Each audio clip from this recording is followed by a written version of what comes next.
these things. Many of the inventions that have been made by Christians. Do you realize that many of the most successful business practice, the idea of having a warranty or a guarantee, that came out of Christianity. When the first person that had that idea came up with it, people told him he was absolutely nuts. If you give a 100% guarantee, you're going to lose your shirt. But that came from a Christian business person that was the first one to put that into practice. So the church at one time was the head. And we have become the tail. We have become the part that the dog wags. And the world says, church, you can do this if we want to. You know, you can do it if you're good. If you'll stay in your corner, we'll let you wag your tail. You know, if you'll, you want your nonprofit status, then you gotta, you can pray, but you can't get too crazy about it. You can't really use the name of Jesus, and you can't witness and basically you can't be a Christian is what they're saying. They're saying as long as you tone it down to the point where it doesn't look like Christ anymore, you can do it and we'll give you our approval. As long as you don't offend anybody, you can do it. I really believe that God wants to bring order back to His church in such a way that we're not the tail anymore, we're the head. And I'm not saying we're there. But how many of you believe that God can do big things through small things? The things that start out small, God can do something through. And so I'm just praying that there's enough people in here that are radical as I want to be. And I believe that God's going to do something significant through us. Now, I'm going to kind of veer from this discussion just for a little bit, and we may come back to it, we may not come back to it. But I want to begin to share some of the thoughts that came out through this missions conference, and because I think many of them relate to the church. I think many of the thoughts that came out in this mission conference relate to our church. And so I want to begin to discuss that. One of the things that came out loudly through this conference was that over the missions movement across America has become something that has become more detrimental in many cases than helpful. What happens is that people feel sorry for people over in other countries, and they think that they need to make a difference in their lives, and so they pull all their money together. And what they do is they send this white person over to another nation of another color and another culture. And so basically it becomes that this white person is going to live with these other people in this other culture and is going to completely change their lives and show them how to live. And so what we're going to do is we're not only going to send over this white person and their family, but we're going to fund this white person and their family, and we're going to send the money into this little undeveloped area, and we're going to build them our schools, we're going to do this, we're going to do that. And basically what they've learned is that 30 years later, you've got this little village that is completely dependent on the outside help.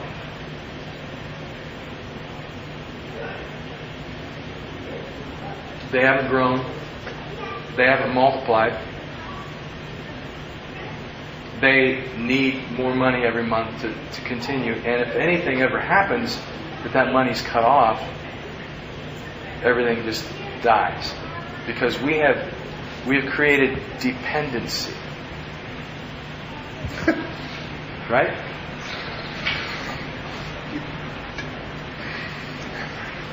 You just described our cities. You just described our communities. Yeah. I mean, it's not just there. You literally just described Kansas City. Yeah.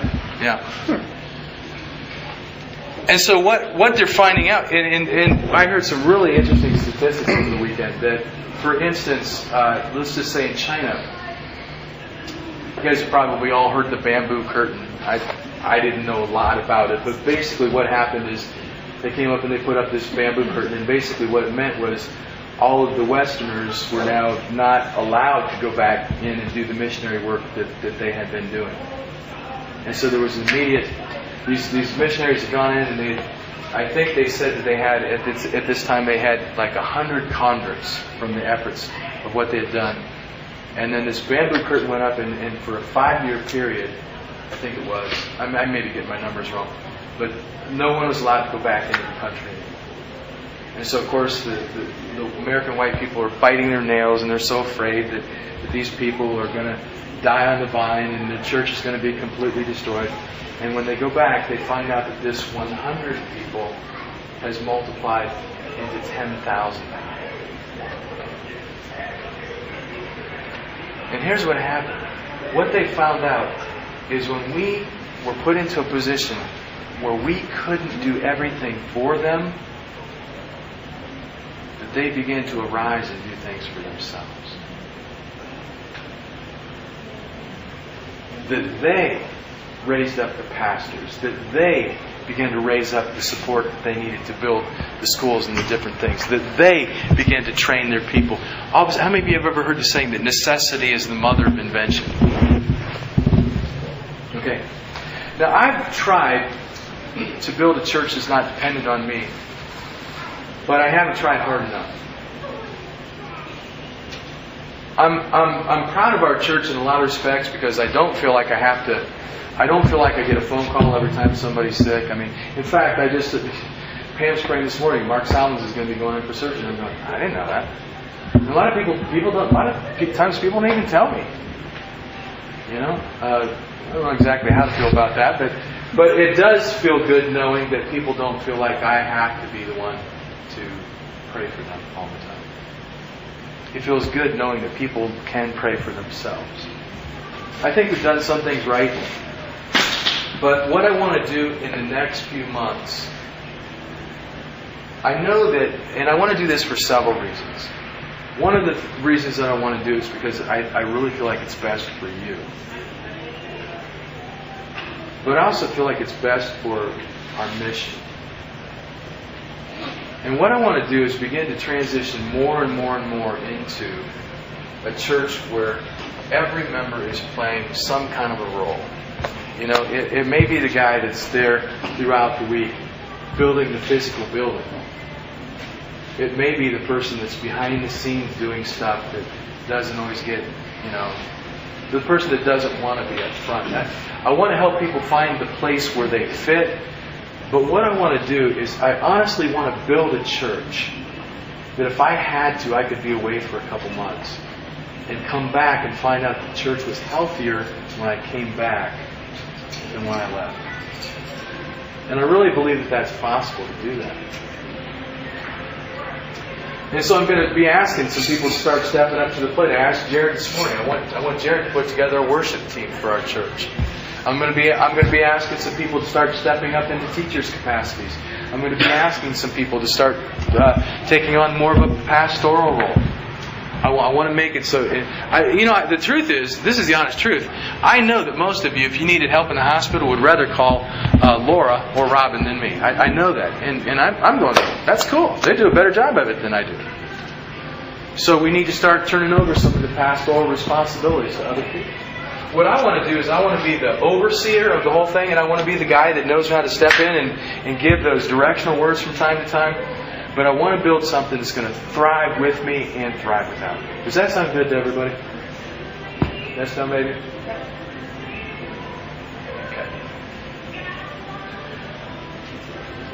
Okay. Is that scary to anybody?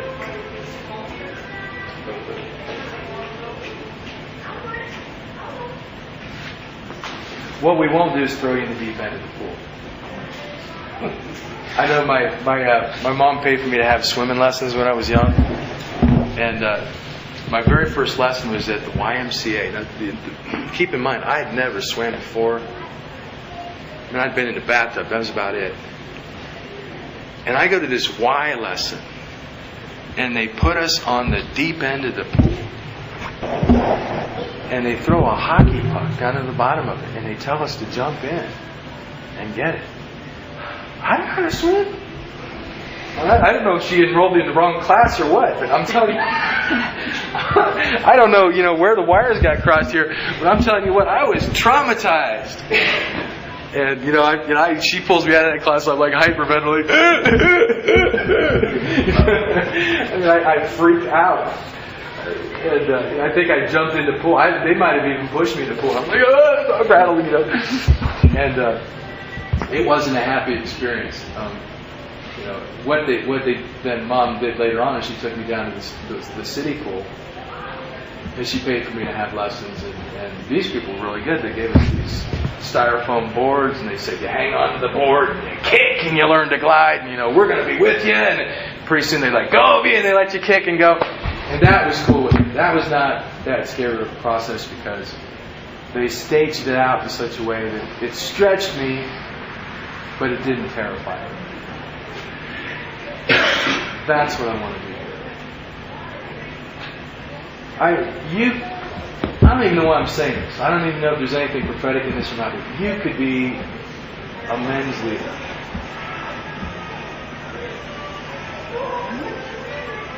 Greatness is sitting in this room. Greatness is sitting in this room. And I want to uncap it, and I want to see it. Let me tell you one of the things that came out of this mission conference. This is really important. One of the reasons that the missionaries built things the way that they did is because they went into these villages with the wrong assumption. And the assumption was, let's say that Doug is the poor little native guy. The assumption that they came in with is that you are poor and I need to help you. You know what they found out later on? Some of these poor people had the equivalent of $25,000 wrapped up in their turbans. Some of them weren't nearly as poor as what everybody thought they were. But the big thing that they found out was that once I put the label on it, that you are the helpless one and I am the helper, that you began to perceive yourself as the helpless one throughout the rest of our relationship. You began to perceive our relationship that you needed my help. And what they began to learn is that we crippled them because we labeled them as poor people. Some of us here this morning need to, the moment I started saying, and I don't know what sprang up when I said you could be a tremendous men's leader, but some of us have the mindset that says, you don't really know who you're talking to here. I'm the screw-up. I'm the failure. I'm the person that needs help. And I want to tell you that the first step of changing your life is to change that thing. Because it's not true. But you will always live out what you believe about yourself. That is what you will live out. And some of those things have been passed down to us. Some of those voices, our parents told us we were screw-ups, so sure, that's what we think we're going to do. We expect that we're going to screw up the same way that people told us that we would. But the only person that can change that is me. I believed for years I could not be a businessman. I was the one person in my family. I was the black sheep in my family. I believed the lie. I cannot do business. It wasn't true. Actually, in some ways, I'm pretty smart. But as long as I believed that I couldn't do it, I couldn't do it. You need to see the areas of your life where you have labeled yourself and you told yourself that you can't be